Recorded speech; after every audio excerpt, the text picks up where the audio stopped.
कहानी की शुरुआत में जैनी नाम की लड़की प्राइमरी स्कूल के बच्चों को पढ़ा के क्लास से जा रही थी। बाहर उसका बॉयफ्रेंड स्टीव जैनी का वेट कर रहा था। स्टीव रिंग लेकर आया है, आज वो जैनी को प्रपोज करने वाला है। जैनी कार में आके बैठ गई। दोनों वीकेंड मनाने रोमांटिक गेटवे फ्लडिड क्वारी जा रहे थे। स्टीव बता रहा था कि जगह को देखने का ये हमारा लास्ट चांस है, क्योंकि उसके बाद बिल्डर्स वहाँ कुछ नया बनाने का प्लान कर रहे हैं। काम जल्दी शुरू होने वाला है। काफी घंटे ड्राइव करने के बाद कपल एक छोटे से टाउन के मोटल में आके रुकते हैं। जैनी ने ध्यान दिया कि टाउन के लोग आउटसाइडर्स के साथ बदतमीजी कर रहे थे। उनका बिहेवियर देख के कपल को बड़ा अजीब सा लगा। तभी जैनी ने अपने सामने एक लेडी को देखा। लेडी ने अपने बच्चे को खेलने के लिए खींच के चांटा मारा, जो कि कपल को बहुत ही अजीब लगा। फिर सुबह हो गई और जैनी और स्टीव अब ईडन लेक नाम की गेटेड कम्युनिटी में आ गए। कम्युनिटी जंगल के बीचों बीच में बन रखी थी। फिर स्टीव और जैनी जंगल से घिरी सुंदर सी लेक के पास आ जाते हैं। दोनों इसी जगह वीकेंड मनाने आए थे। कपल का मूड फुल मस्ती करने का था। रास्ते में उन्हें एडम नाम का लड़का मिलता है। एडम इंसेक्ट्स को पकड़ के उनकी ड्राइंग बना रहा था। जैनी ने एडम से बात करने की कोशिश की। एडम कहने लगा कि मेरी माँ ने अजनबियों से बात करने से मना किया है। कपल फिर बच्चे को छोड़ के किनारे की तरफ सनबाथ लेने आ जाते हैं। थोड़ी देर में एडम के पास एक बुली ग्रुप आ गया। ग्रुप ने एडम को परेशान करना शुरू कर दिया। उन्होंने उसके इकट्ठे किए हुए इंसेक्ट्स को भी कुचल दिया। जैनी को ये देख के अच्छा नहीं लगा। स्टीव कहने लगा कि छोड़ो, लड़के ऐसे ही होते हैं, हमें बीच में नहीं पड़ना चाहिए। फिर जैनी और स्टीव धूप सेकते हुए सो गए। अचानक से एक डॉग जैनी के मुंह पे आके भौंकने लगता है, जिससे जैनी डर गई। डॉग ग्रुप का था। फिर ग्रुप ने डॉग को अपने पास बुला लिया। इस ग्रुप ने तेज गाने बजा रखे थे। स्टीव पानी में स्विमिंग करने चला जाता है और ग्रुप का कुत्ता फिर से जैनी के पास आके भौंकने लगता है। डॉग ने भौंकते हुए जैनी पर लार भी गिरा दी। सब देख के स्टीव को गुस्सा आ गया। फिर उसने ग्रुप के पास जाके कहा कि अपने कुत्ते को कंट्रोल में रखो और गानों की आवाज थोड़ी कम करो, ये तुम्हारे बाप के बीच नहीं है। ग्रुप में brat, Cooper, Harry, Ricky, page और मार्क था। डॉग ब्रैट का था। डॉग का नाम था बूनी। ग्रुप ने स्टीव की बात मानने से मना कर दिया।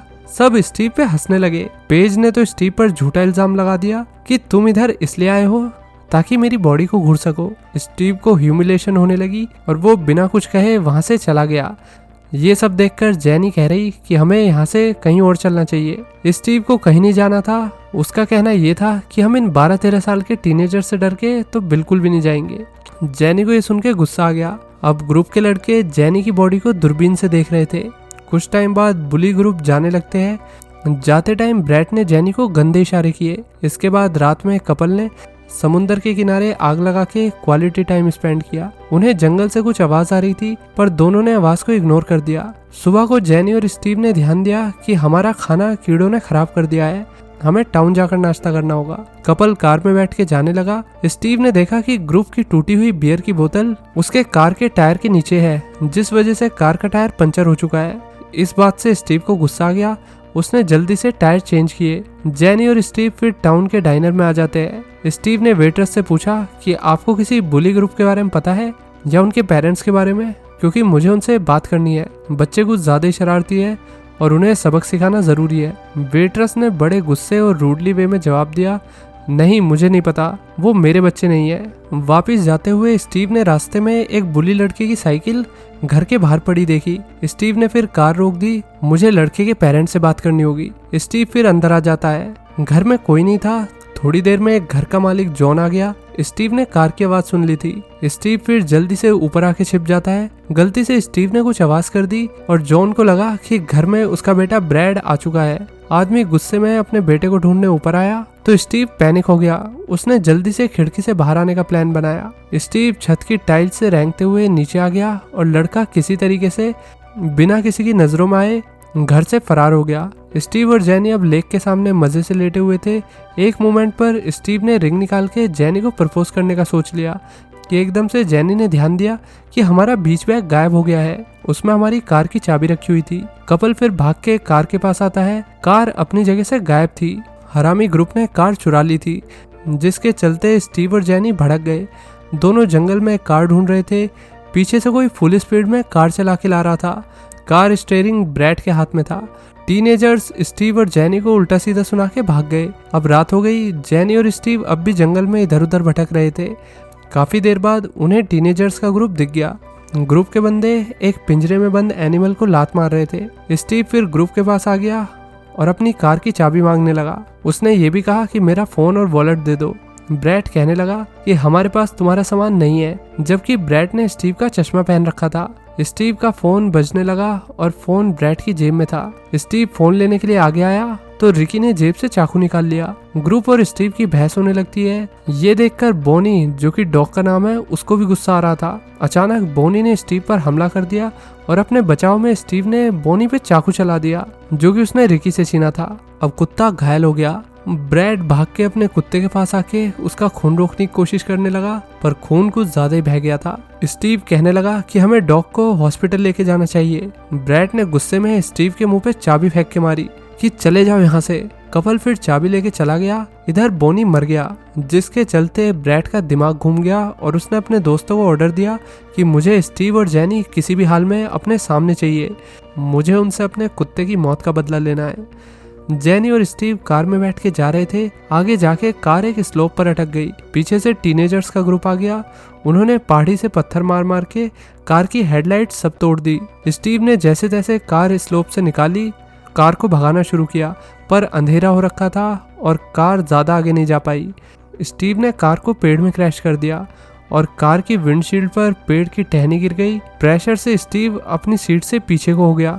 उसे चोट लग गई थी। लड़का दर्द से चिल्ला रहा था। स्टीव ने जेनी से कहा कि तुम टाउन जाकर मदद मांगो, मैं खुद को संभाल लूंगा। जेनी ने अपने बॉयफ्रेंड की बात मान ली और लड़की जंगल से भागते हुए जा रही थी, लेकिन टीनेजर्स का ग्रुप हरामी था। उन्होंने जेनी को देख लिया। जेनी जल्दी से झाड़ियों में छिप गई, जिसके चलते एक गैंग जेनी को नहीं देख पाया, मगर उन्हें स्टीव कार में मिल गया।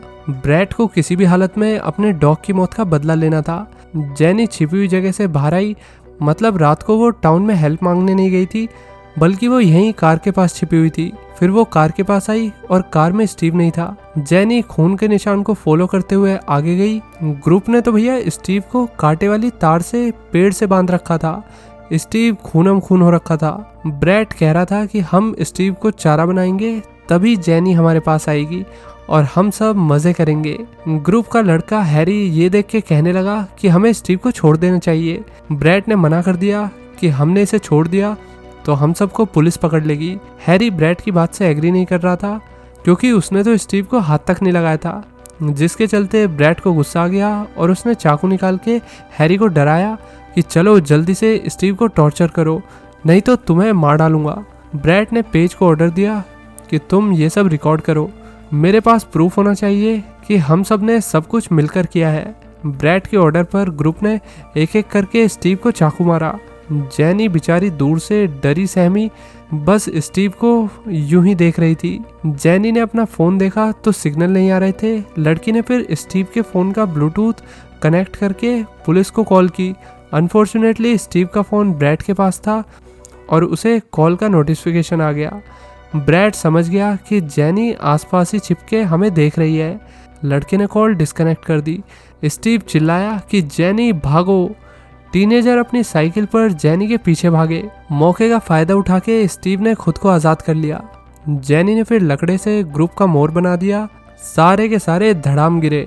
ग्रुप को पीछे छोड़ के फिर जेनी आगे आकर एक ट्रेलर में छिप जाती है। कैबिन में लड़की को वॉकी टॉकी दिखा। हालांकि ट्रेलर का गेट बंद था, तो जेनी ने एक टूल से वॉकी टॉकी अपनी तरफ लाने की कोशिश की, पर बेचारी की फूटी किस्मत वॉकी टॉकी नीचे गिर के टूट गया। टीनेजर ग्रुप भी ट्रेलर की तरफ आ गए। जेनी की जैकेट ट्रेलर की चैन में फंस गई थी। लड़की ने अपनी जैकेट वहीं छोड़ दी और जेनी जल्दी से ट्रेलर के पीछे छिप गई। ग्रुप ने ट्रेलर का गेट तोड़ दिया, मगर जेनी अंदर नहीं थी। हरामी ग्रुप को नहीं पता कि जेनी तो ट्रेलर की छत पे छिपी हुई है। रिकी ने ध्यान दिया कि स्टीव तार तोड़ के भाग गया है। उसने जल्दी से ब्रैड को अपडेट दी। ग्रुप अब जेनी और घायल स्टीव को ढूंढने में लग गए थे। स्टीव अपनी कार के पास आ गया। उसने जैसे ही डिग्गी खोली, कार का अलार्म एक्टिवेट हो गया और आवाज टीनेजर्स तक चली गई। स्टीव जरूरत का सामान गाड़ी से लेकर वहां से निकल जाता है। जब तक टीनेजर कार के पास आए, स्टीव जा चुका था। फाइनली कपल का जंगल में दोबारा मिलना हो गया। स्टीव ठीक से चल भी नहीं पा रहा था। जेनी अपने बॉयफ्रेंड को लकड़ी के छोटे से कैबिन में ले गई। जेनी ने फिर स्टीव के घाव को साफ किया।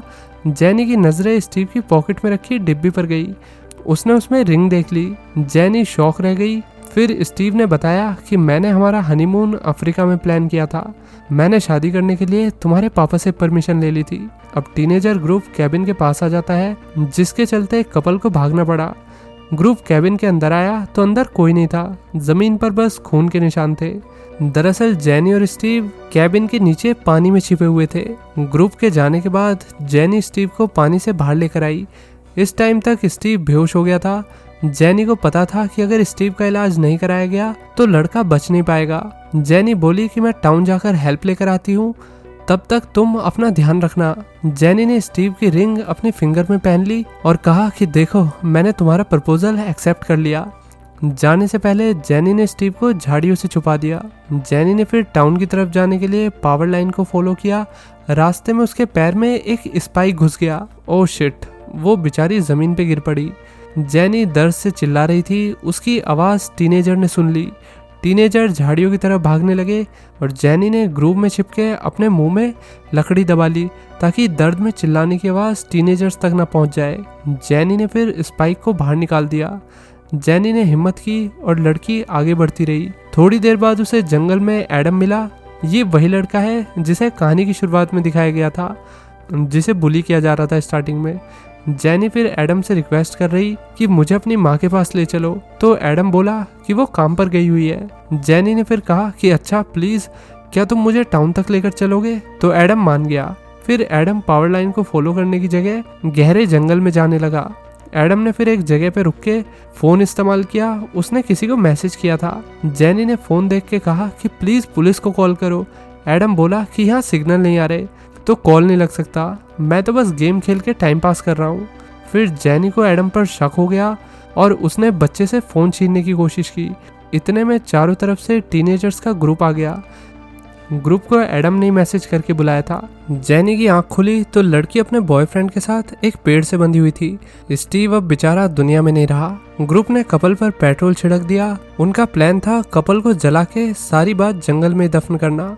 हैरी ने फिर से अपनी बात रखी कि ये सब ठीक नहीं है, हमें यहाँ से चलना चाहिए। जेनी तो अभी जिंदा है, हम उसे कैसे जला सकते हैं? जेनी जिंदा है इस बात से ब्रैड को घंटा फर्क नहीं पड़ता। उसने पेज से वीडियो बनाने को कहा और ब्रैड ने फिर एडम को माचिस दे दी कि चलो आग लगाओ। एडम थोड़ा हिचकिचाया पर उसने डर के मारे तिल्ली जला के पेड़ पर फेंक दी।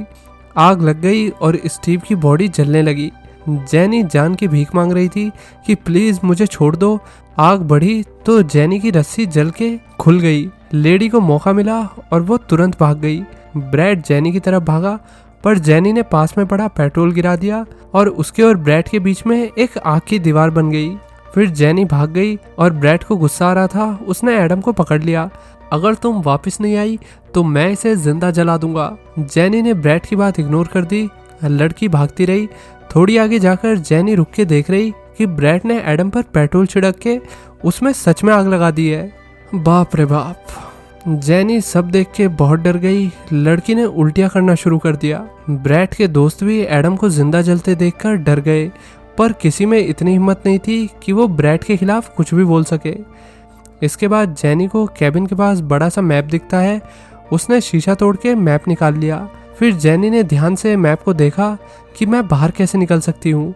तभी उसे टीनेजर्स की आवाज़ आई। जेनी जल्दी से डस्टबिन में छिप गई। ग्रुप कैबिन के पास आ गया। उन्होंने टूटा शीशा देख लिया। सब समझ गए कि जेनी मैप लेकर भाग गई है, पर घायल जेनी कितनी दूर जा पाएगी, हम उसे पकड़ ही लेंगे।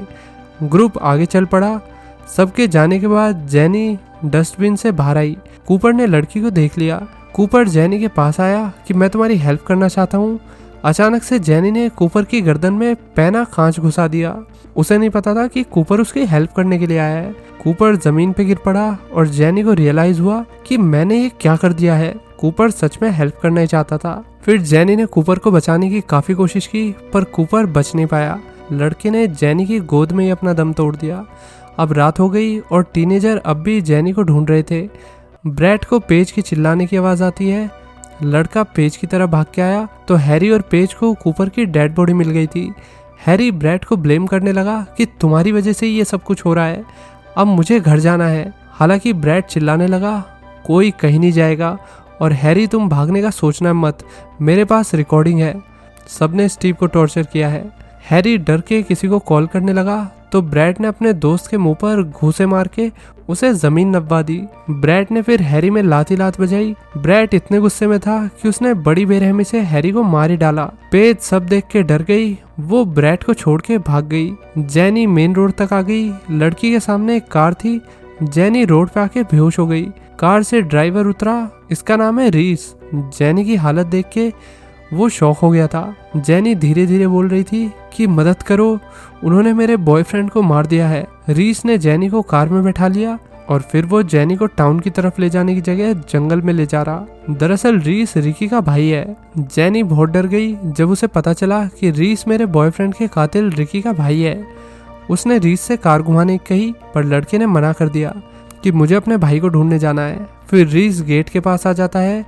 उसे मार्क और रिकी मिल गए। मौका देख के जेनी ने स्टीयरिंग संभाल ली और लड़की कार लेकर भाग गई। जंगल में जेनी के सामने पेज आ गई और जेनी ने बिना 1 मिनट सोचे पेज को परी बना दिया। फिर जेनी टाउन में आ जाती है। उसने एक कार को ठोक दिया।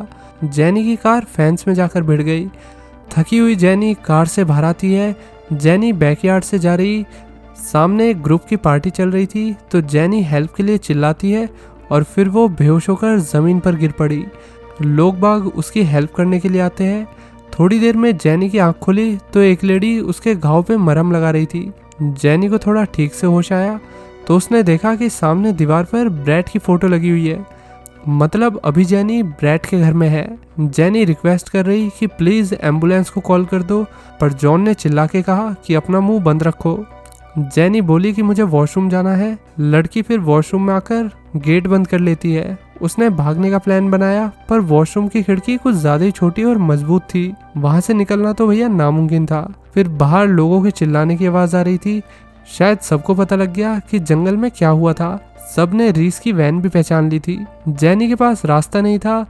उसने अपने बचाव के लिए रेजर उठा लिया। वॉशरूम के गेट पे ठक ठक हो रही थी। बाहर से जॉन चिल्ला रहा कि गेट खोलो। फिर जॉन में दया की आत्मा आ गई। उसने लात मार के गेट तोड़ ही दिया। तभी पेज की माँ ने जेनी पे हमला कर दिया और जॉन ने फिर लेडी को अलग करवाया। बाहर हरामी ग्रुप के माँ बाप थे। ब्रैड भी घर आ गया था। उसने सारा ब्लेम जेनी पे डाल दिया कि जेनी ने मेरे दोस्तों को मारा है। हालांकि जेनी बेचारी ने अपनी बात रखी कि तुम्हारे बच्चों ने मिलकर मेरे बॉयफ्रेंड को जिंदा जला दिया। पर पेरेंट्स को जेनी की बात सच नहीं लग रही थी। जेनी को गुस्सा आ रहा था जिसके चलते उसने जॉन पर हमला कर दिया। जॉन ने 1 मिनट में ही जेनी को कंट्रोल करके उसका मोर बना दिया। फिर एक आदमी बोलने लगा कि अब हमें रुक जाना चाहिए, इतना वायलेंस करना ठीक नहीं होगा, पुलिस आएगी तो बहुत मुश्किल हो सकती है। तो जॉन को पुलिस की चिंता नहीं थी। उसका कहना था कि ये बात घर से बाहर नहीं जाएगी। इस टाउन में हम ही एक दूसरे को प्रोटेक्ट करते हैं। जॉन ने फिर अपने बेटे से कहा कि जाके अपने कमरे में सो जाओ। ब्रैड मना करने लगा तो जॉन ने अपने बेटे में एक चाटा मार दिया। अब 2 आदमी जेनी को खत्म करने बाथरूम में ले गए। ब्रैड शांति से कमरे में आ गया और उसने गेट बंद कर लिया ताकि ब्रैड को जेनी के दर्द में चिल्लाने की आवाज ना आए। आखिर में ब्रैड पेज के फोन से सारी वीडियोस डिलीट करके स्टीव का चश्मा पहन के शीशे में खुद को देख रहा था। उसके चेहरे पे एक क्रीपी सी स्माइल थी।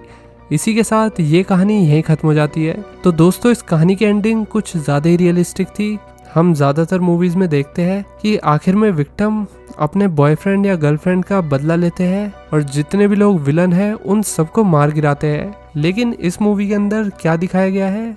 ब्रूटल ट्रूथ कि कर्मा जैसी कोई चीज नहीं होती, ना ही जस्टिस जैसी कोई चीज होती है। मेजोरिटी ऑफ द टाइम जो पावरफुल है वो कमजोर को दबाई लेते हैं। ऐसे कितने केस हैं जहां पे विक्टिम को जस्टिस तक नहीं मिला।